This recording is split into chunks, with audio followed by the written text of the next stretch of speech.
estudar o livro de Marcos, o Evangelho de Marcos. Nem vou dizer que ao longo desses dias, nem semanas, talvez ao longo desse ano, né? Eu estou desde o ano passado estudando, preparando essa série de mensagens para esse ano.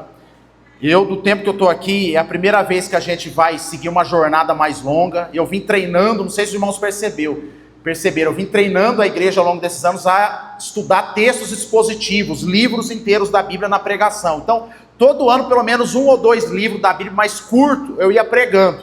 E o ano passado eu fiz um teste. Eu preguei o Sermão da Montanha durante 6 meses, 5 a 6 meses aqui, para ver como é que a igreja responde. E respondeu muito bem. E agora, então, nós vamos entrar numa jornada mais longa, porque o Evangelho de Marcos, apesar de ser o evangelho mais curto, existem muitos textos e divisões aqui dos textos que cabem mensagens para a gente conversar, refletir e pensar ao longo desses meses. Então, irmãos, não fiquem impacientes. Pastor, mas vai pregar a mesma coisa? Não, irmãos. Você pode ter certeza que cada domingo Deus vai falar conosco de uma forma diferente. Se você ainda não teve a oportunidade de ler o Evangelho de Marcos, você vai ver que não vai falar a mesma coisa.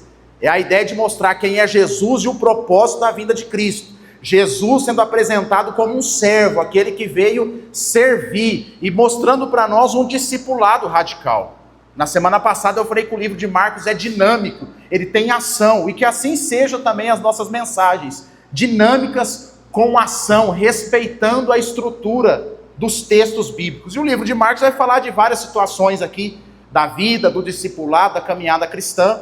Na semana passada a gente falou do capítulo 1 aqui até o versículo 15, do apontamento para Cristo, com o ministério de João, é um apontamento para Cristo, e à luz disso, a gente aprende que nós somos chamados também para apontar para Cristo na nossa vida de discipulado, mas também falamos que o conteúdo da nossa vida, né, da nossa mensagem, do nosso coração, precisa ter arrependimento e fé todos os dias. A gente precisa andar em quebrantamento, reconhecendo Jesus Cristo na nossa vida. Salvação quantas vezes é? Uma vez só. Mas viver uma vida quebrantada, arrependida, irmãos, é todo dia. É todo dia. Então hoje nós vamos estudar aqui a partir do versículo 16 até o versículo 20.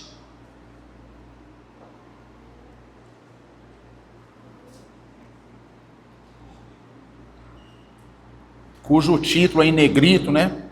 Que não é uma inspiração bíblica, isso aí é um autor que colocou depois, vai falar acerca da vocação, né, dos discípulos. Então, Marcos 1, a partir do versículo 16, que diz: caminhando junto ao mar da Galileia, viu os irmãos Simão e André, que lançavam a rede ao mar porque eram pescadores. Disse-lhe Jesus: vinde após mim, e eu vos farei pescadores de homens. Então eles deixaram imediatamente as redes e o seguiram. Pouco mais adiante, viu Tiago, filho de Zebedeu, e João, seu irmão, que estavam no barco consertando as redes, e logo chamou. Deixando eles o barco e o seu pai Zebedeu com os empregados, seguiram após Jesus. Vamos orar uma vez mais nessa noite, irmãos. Senhor, oramos para que o texto bíblico, ó Deus, não seja apenas uma boa história do passado, mas seja a palavra de Deus para hoje, para os nossos corações.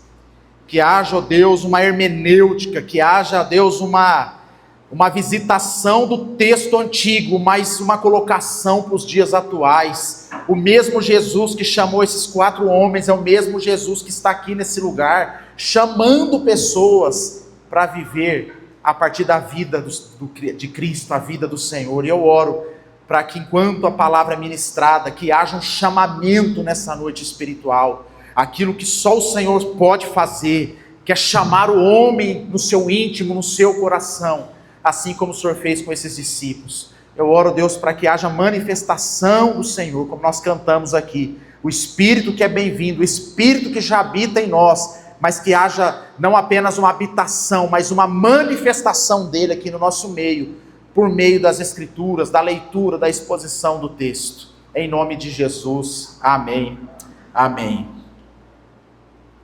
Irmãos, uma das grandes crises da humanidade, que a gente vai percebendo na convivência, né, com as pessoas, não é falta de dinheiro. Falta de dinheiro também é uma crise importante, significativa, que deixa todo mundo ali com muitas dúvidas, com muitos medos, inseguranças.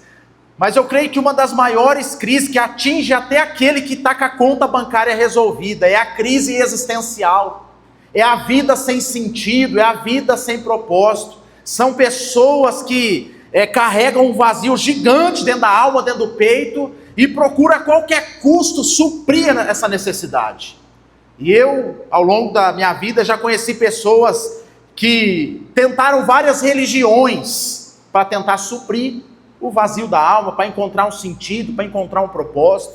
É muito comum você encontrar pessoas, né, que chegam nas igrejas arrebentadas e quebradas, e elas vão dizer: olha, pastor, eu passei pela igreja tal, eu passei pela seita tal, eu passei pela religião tal, eu bebi isso, eu fumei aquilo, eu fui na tal cidade, eu subi a montanha assim, eu fiz isso, procurando um sentido para a sua vida, um propósito para a sua vida.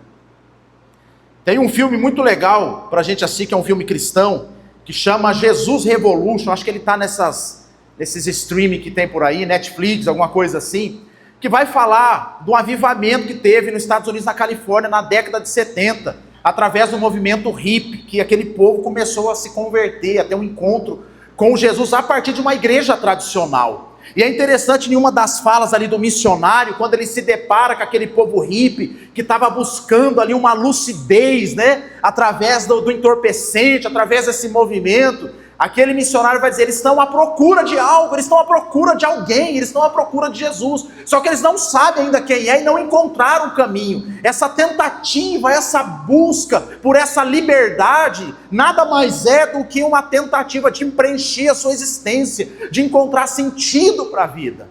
Então, irmãos, existem várias facetas da vida humana, várias áreas da vida, que as pessoas vão tentando, vão buscando coisas, situações, lugares, até mesmo objetos ou pessoas, para que possa trazer sentido e propósito. Eu não sei se você conhece gente que coloca o propósito da sua vida num casamento, num namoro, e aí por alguma situação esse namoro ou o casamento termina, a vida daquela pessoa acaba. A pessoa não consegue mais se reerguer, ela não consegue mais ter alegria, ela não consegue mais ter motivação, porque ela depositou todas as suas fichas numa relação. Há pessoas que pensam assim: se eu comprar um cachorrinho, eu vou comprar aquele cachorrinho, diz que ele é o melhor amigo do homem, ele vai ser o meu amigo. Mas você sabe que o cachorrinho, ele tem um prazo também, ele tem uma vida mais curta do que o homem. E aí quando esse cachorrinho chegou o tempo dele, ele envelheceu, ele se foi, o vazio existencial volta.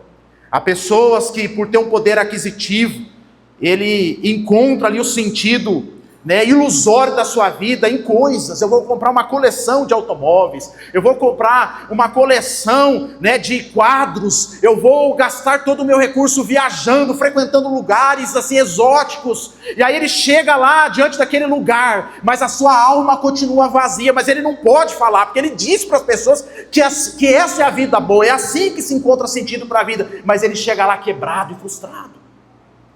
É o dilema do homem, encontrar sentido para a sua vida. E eu vou dizer para você, até dentro das igrejas evangélicas tem a turma assim. Sabe o que acontece dentro do movimento evangélico, cristão, protestante, pentecostal?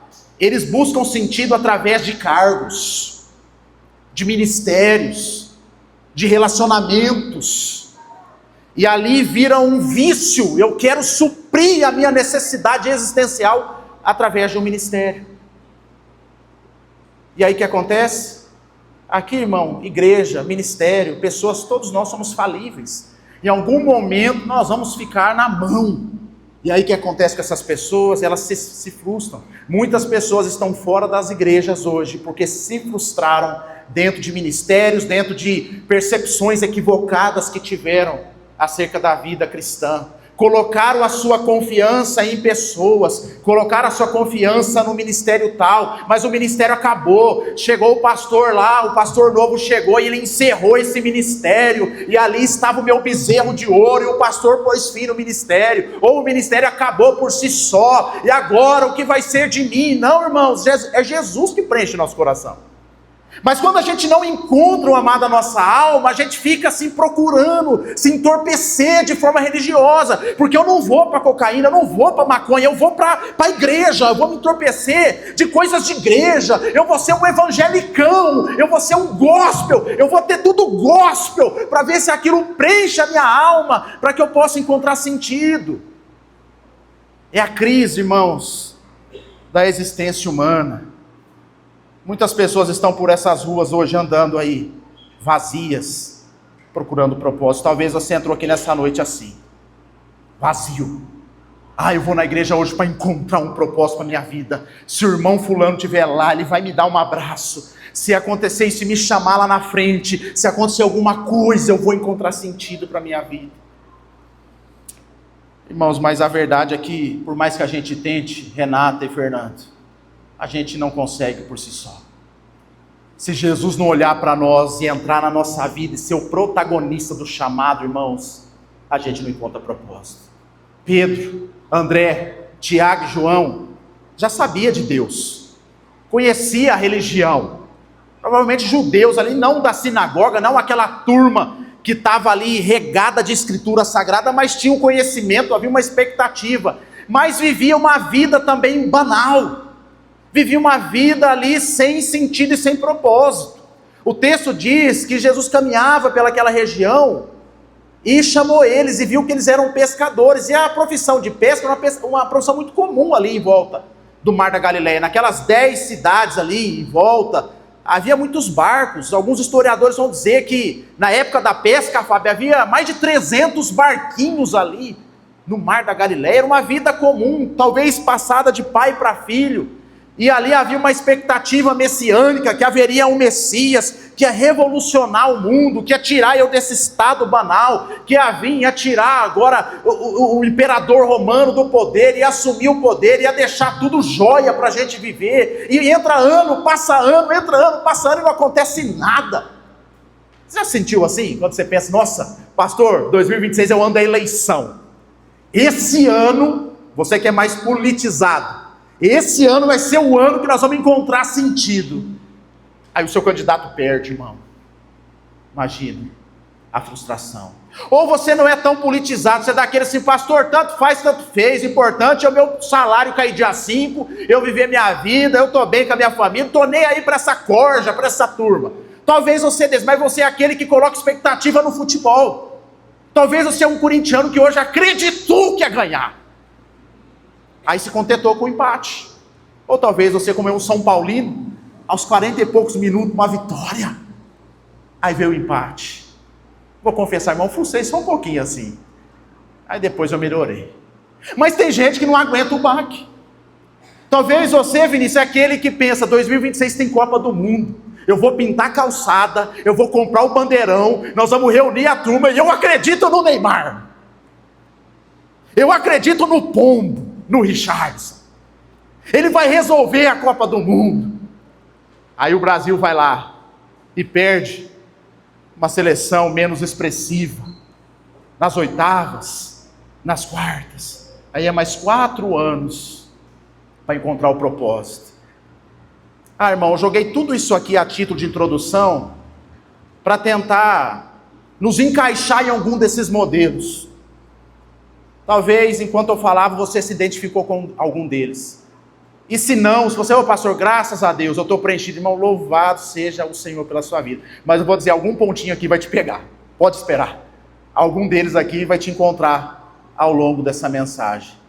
Esses homens, irmãos, estavam ali direcionados a viver a vida comum. A vida que foi destinada a ver como pescador, porque era aquela profissão que eles tinham para fazer. Mas um dia, irmãos, Jesus interferiu na história. E assim, irmãos, que Jesus faz. Na semana passada a gente contou a história dos irmãos. Teve um momento que Jesus interferiu na vida desses irmãos. Tem um momento, irmãos, que Jesus olha para nós e fala assim, é agora, chegou sua hora, irmão. É agora. É a hora da transformação. E chegou a hora para esses homens. O extraordinário visitou o ordinário. Aquilo que é transcendente, aquilo que é sobrenatural, visitou a vida ordinária, o dia a dia, de segunda a segunda, a vida comum. E quando isso acontece, irmãos, automaticamente a nossa vida começa a ser preenchida e a gente começa a encontrar sentido e propósito para a nossa vida. A minha oração é para que o extraordinário visite o ordinário, a sua vida cotidiana que você acha que é sem sentido, ou banal, ou é apenas aguardar mesmo a volta de Cristo, né? Tem aqueles irmãos mais fatalistas. Não, pastor, eu já cansei, já entreguei mesmo, eu só estou esperando o meu amado voltar. Nossa, ele podia voltar amanhã, mas não é porque o irmão quer Jesus, como eu falei semana passada, que a vida está tão ruim, está cheia de problema, porque se for verdade que está na Bíblia lá, e ele voltar e vai ter comida, vai ter banquete, não vai ter mais confusão, não vai ter pobreza, e se o texto for literal, André, que é rua de ouro, imagine. Então volta logo para resolver o meu BO, o meu problema. Ah, irmão, Deus tem mais para nós. Deus tem mais. E o que podemos aprender com esse chamado extraordinário para uma vida ordinária? Primeiro, irmãos, que ela acontece com pessoas comuns e ocupadas. Pessoas comuns e ocupadas. O versículo 16 fala que eles eram pescadores. Versículo 17... Jesus chama eles para se tornar ali pescadores de homens, e no 18 fala assim, eles deixaram imediatamente as redes e o seguiram. Ou seja, eles tinham uma finalidade, uma função, eles estavam na ativa. Eles não estavam ali esperando alguma coisa, não, eles estavam vivendo a vida comum. E às vezes, irmãos, passa pela nossa cabeça que para ser alguém de Jesus, para ser alguém comissionado, para viver uma vida missionária, uma vida com significado, precisa ter uma credencial, precisa ter um currículo pré-Jesus. Não, eu vou apresentar o meu currículo para Jesus, ele vai analisar, ele vai sentar lá com a turma do RH evangélico, e aí se tiver compatível com aquilo que ele está esperando, ele vai me dar um telefonema, ele vai me mandar um zap essa semana, dizer se sim ou não. Tem muitas pessoas, irmãos, que por ser pessoas comuns e ocupadas com os afazeres do dia a dia, com profissões simples, acham que não, é melhor deixar lá a turma lá mesmo, pastor. Esse negócio de servir a Deus, de ser uma bênção, é melhor deixar a turma lá que lê os livros mesmo. É melhor deixar a turma lá que tem dinheiro, porque eles vão para lá, vão para cá. Eu entro às 7 da manhã, pastor, eu tenho que trabalhar 12 horas, sai às 7. E aí o chefe pede para fazer hora extra, porque se eu não fizer, eu não pago as contas no final do mês. Então, esse negócio de evangelho não é para mim. Eu vou lá, pastor, na igreja, porque eu vou atrás de uma bênção, de um conforto, de um consolo, para que eu possa viver a minha semana em paz, mas servir a Deus longe de mim. Eu sou muito comum e banal para isso. É esse tipo de gente, irmãos, que o ministério rabínico de Jesus convoca. Os rabinos da época recebiam currículo. Os rabinos da época, aqueles que queriam se tornar um doutor, alguém da palavra, tinham que ir lá, bater na porta do rabino. Ô mestre, você pode me discipular? Desde criancinha eu tenho conservado as sagradas letras, o meu pai tem ensinado, você já decorou essa parte da Bíblia? Já. Então você vai para o treinamento, vai estar em constante análise aqui comigo. Os rabinos judaicos eram assim, as pessoas iam até ele, mas o rabino, o rabi, o mestre dos mestres, esse não, é ele que vai até as pessoas, é ele que visita o Jardim Jandaia, 34:27, no domingo à noite, na terça à noite, no domingo de manhã, ou durante a semana, aqui de dia, quando a gente passa por aqui, procurando gente comum, gente ocupada, ou seja, gente de verdade, gente que tem alma, gente que tem coração, gente que sofre, que chora, que se alegra, que vive a vida, que toma chuva e toma sol, que se frustra, que vive uma vida normal, comum. É esse tipo de gente que o Evangelho de Jesus só procura. E talvez é você que ele está falando, e você está aí, deixa eu fazer isso primeiro, é melhor o outro. Irmão, sai dessa. Isso não é evangelho, isso é religião. O evangelho não. O evangelho ele procura os comuns, aqueles improváveis, irmão. Eu não sei você, irmão, mas essa igreja aqui tem um mistério, irmão. Às vezes eu compartilho com alguns irmãos assim, que Deus manda a turma para cá, irmão. Turma da pesada mesmo, assim. Aí eu acho que é por isso, Cida, que eu sou meio desse jeito também, porque se eu fosse muito normalzinho também não ia dar conta. Porque, irmãos, é o tipo de gente que Deus está procurando. Quando eu falo de gente da pesada, no bom sentido, eu estou dizendo gente que sofre. Gente que talvez bateu em tantas portas aí, as portas foram fechadas.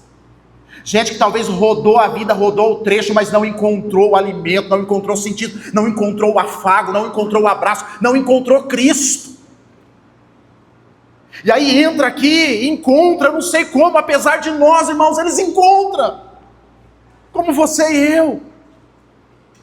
Pessoas comuns, pessoas de carne e osso, pessoas que têm os seus dilemas, pessoas que pensam em desistir, pessoas que têm aqueles momentos de desabafo, que quer jogar tudo para o alto, pessoas que na tentativa de honrar pai e mãe acaba falhando, pessoas que na tentativa de se tornar um bom funcionário, um bom cidadão, ou até um bom chefe, acaba falhando, pessoas que na tentativa de desenvolver um bom casamento, um bom relacionamento, acaba errando, acaba frustrando, acaba decepcionado ou decepcionando.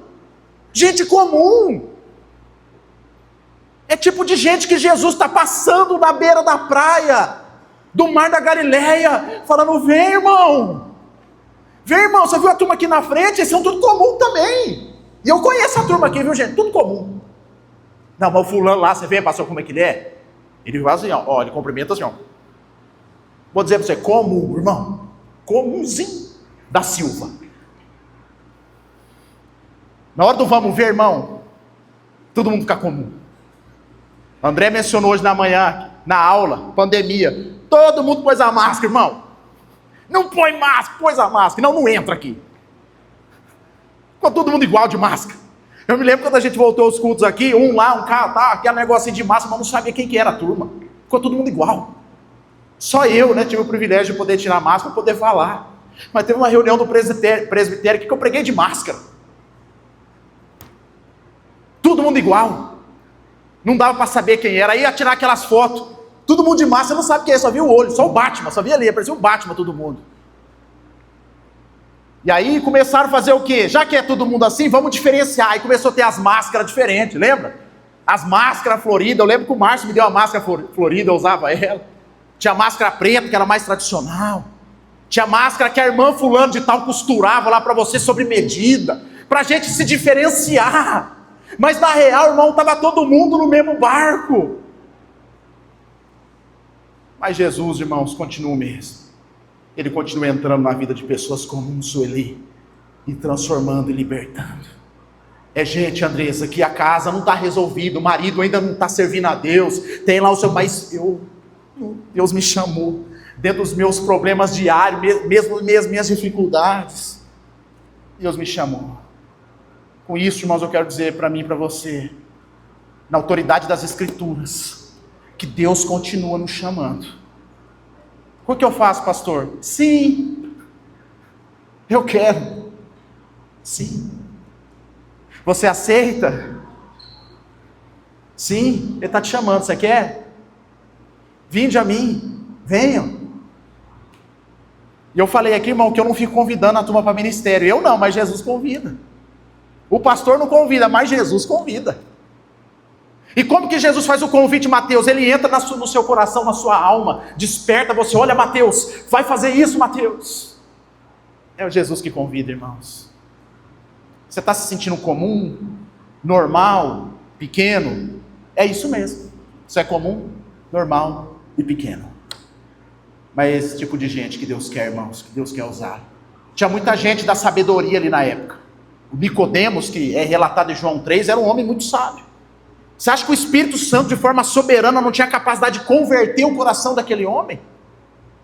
Você acha que não tinha tanta gente boa ali, irmãos, que conhecia as Escrituras, como Paulo, posteriormente foi evangelizado e convertido?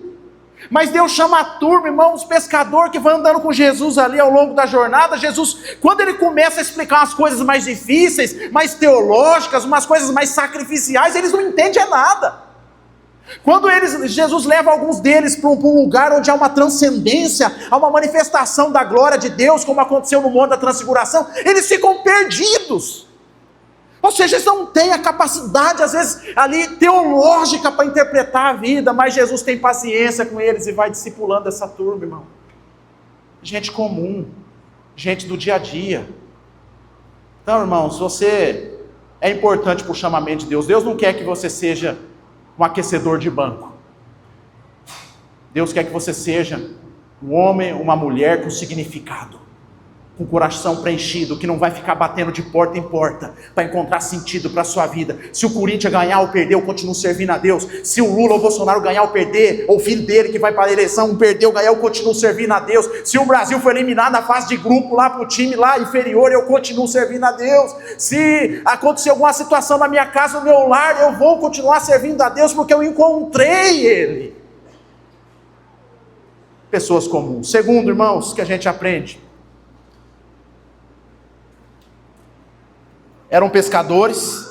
Versículo 17 fala assim: vinde após mim, e eu vos farei pescadores de homens. Irmãos, extraordinário encontrando o ordinário acontece com quem está aberto ao aprendizado. Há um chamamento para gente comum, incapaz. Mas se você estiver aberto para entrar na escola de Jesus, Deus vai fazer grandes coisas através da minha vida e da sua vida. O versículo diz: eu vos farei pescadores de homens. Não é que vocês são bons de pesca, então dá certo. Vocês são pescadores, então dá certo. Não é isso. Eu vi que você tem uma habilidade aí em tal área da vida. Não é isso que Jesus está falando, não. A ideia aqui é: eu vou fazer de vocês alguém melhor. E essa ideia de pescadores de homens, Jesus não inventou na hora. Essa expressão era muito utilizada naquele período helênico da cultura grega. Eram colocados para pessoas que faziam a cabeça dos outros. O que é? Gente que influenciava o outro através da filosofia, da inteligência. Então esses homens eram apelidados de pescadores de homens, que eram gente influente através da filosofia, do pensar, do elaborar. Então essas pessoas sábias, inteligentes, influenciavam outros, como é hoje, não é assim? Quando você começa a ter lá o seguidor que você gosta lá do Instagram, ele fala umas coisas bonitas, você começa a aprender. Eu começo a seguir a turma, irmão, que ensina as coisas, história, português, tem os professores de português, vai ajudando, às vezes não melhora, às vezes continua, mas eu estou lá estudando, aprendendo, tentando melhorar. Estão pescando a minha vida, estão fazendo a diferença na minha alma. O que Jesus está propondo é que, olha, não é um abandono literal da pesca, da profissão pesca apenas, não é nesse sentido: agora você era pedreiro, agora você vai ser pastor, não é isso. Você era engenheiro, agora você vai ser ministro do louvor, não. O que Jesus está querendo construir dentro de nós é uma identidade de pessoas, Vinícius, que influencia outras através da sua vida. Não é gente teórica, mas é gente que em tudo, Isaac, o jeito que se encontra, o jeito que conversa, o jeito que reage, como relaciona, como cuida dos filhos, como trabalha, como frequenta a igreja, como se veste, tudo isso está influenciando, está pescando homens. Mas quem faz isso? Quem constrói essa nova estrutura? Jesus. Mas para isso, irmão, eu preciso submeter ao discipulado de Jesus. Eu preciso submeter às Escrituras. Eu preciso ter um coração aberto para a palavra de Deus. Mas às vezes o marido não consegue nem ouvir a esposa quando ela fala assim: não vai com essa roupa não que está feio. Ele vai. Corta esse cabelo que está feio. Ele não corta. E aí, irmão, como é que vai submeter ao discipulado cristão, que vai falar de levar a cruz, de renunciar, de não amar a si mesmo? Eu vos farei influenciadores de pessoas.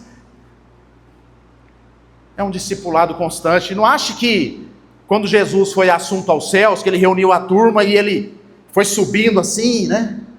E a turma vendo ele nas nuvens. Não pense que antes dessa subida teve uma formatura.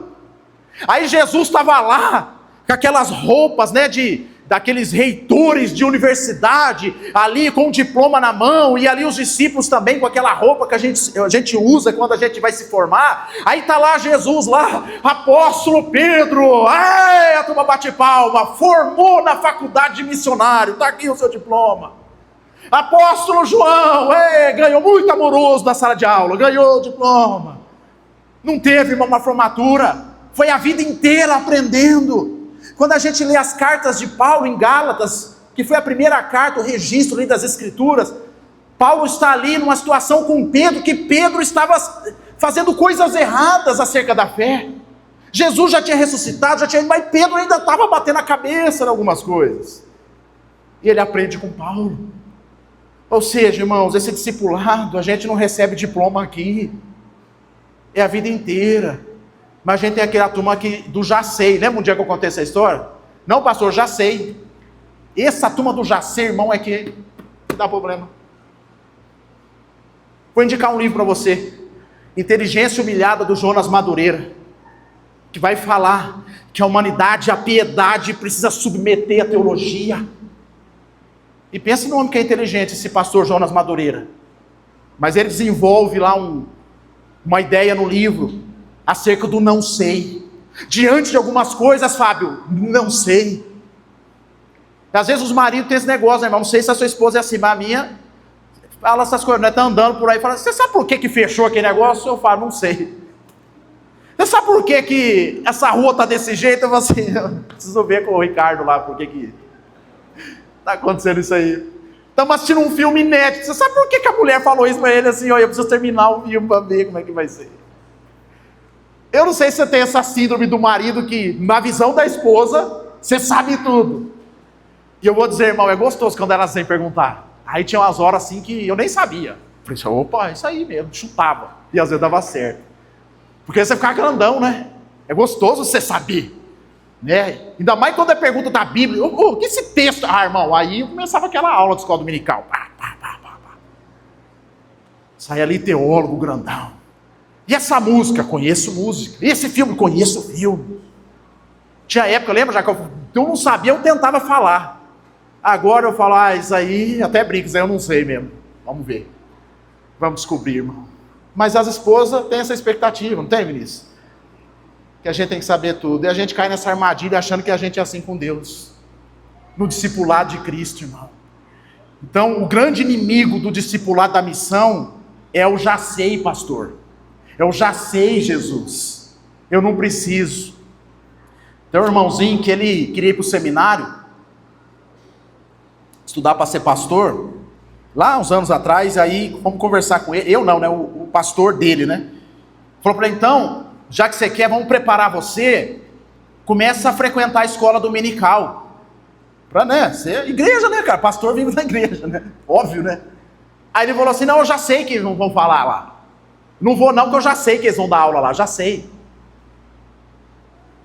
eu já sei. Então, irmão,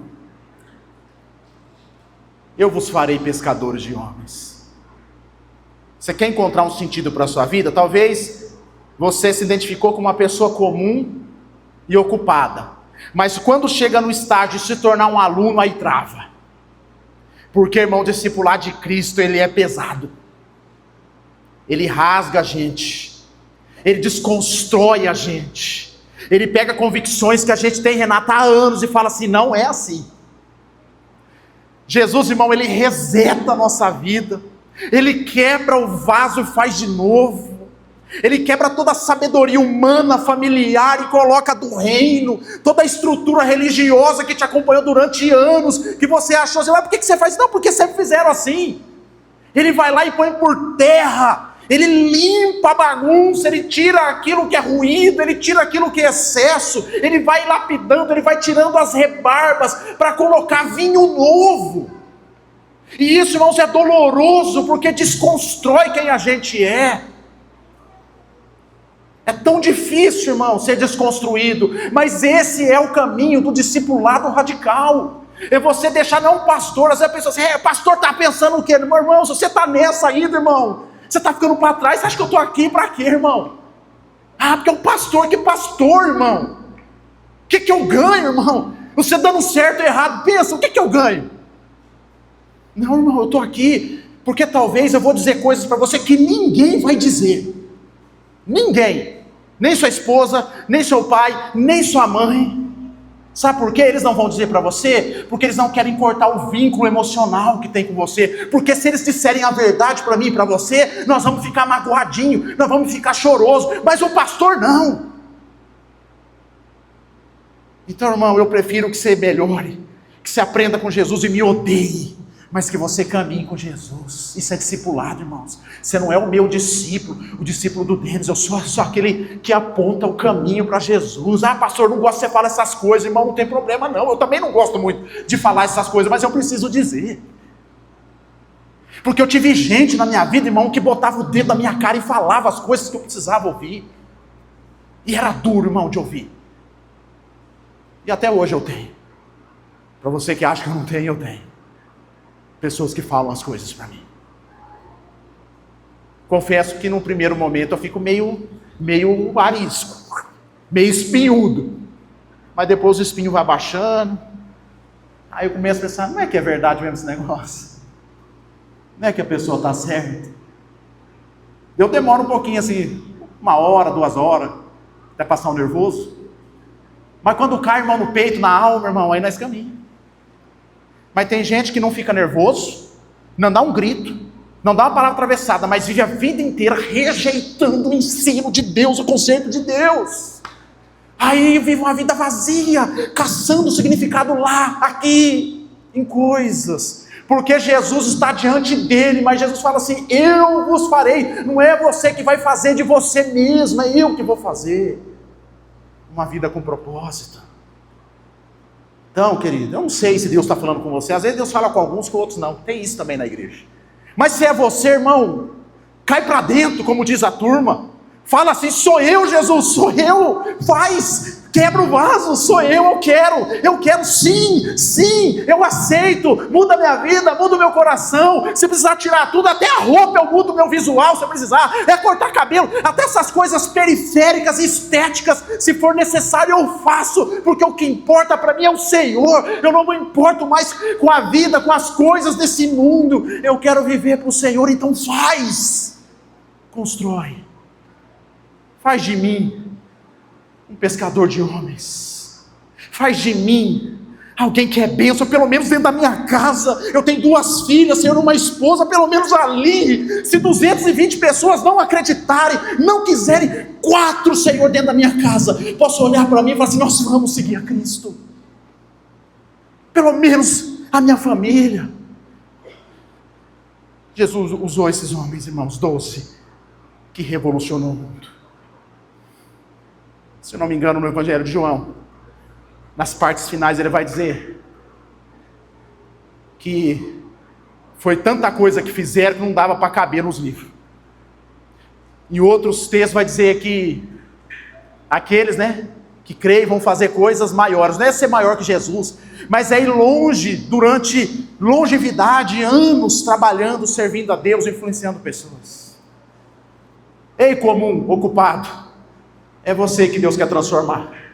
É você, Fernando da van, através da van, sendo missionário de Deus, colocando 15, 16 adolescentes para ir lá, se dobrar diante do Senhor e voltar cantando essa meninada, feliz da vida, porque encontraram Jesus num abraço, na palavra, no louvor, num acampamento. Mas teve um Fernando da van, que através da sua profissão, ele foi lá e levou com o coração cheio de gratidão, irmãos, com um potinho, como chama o negócio de pôr coisa para gelar?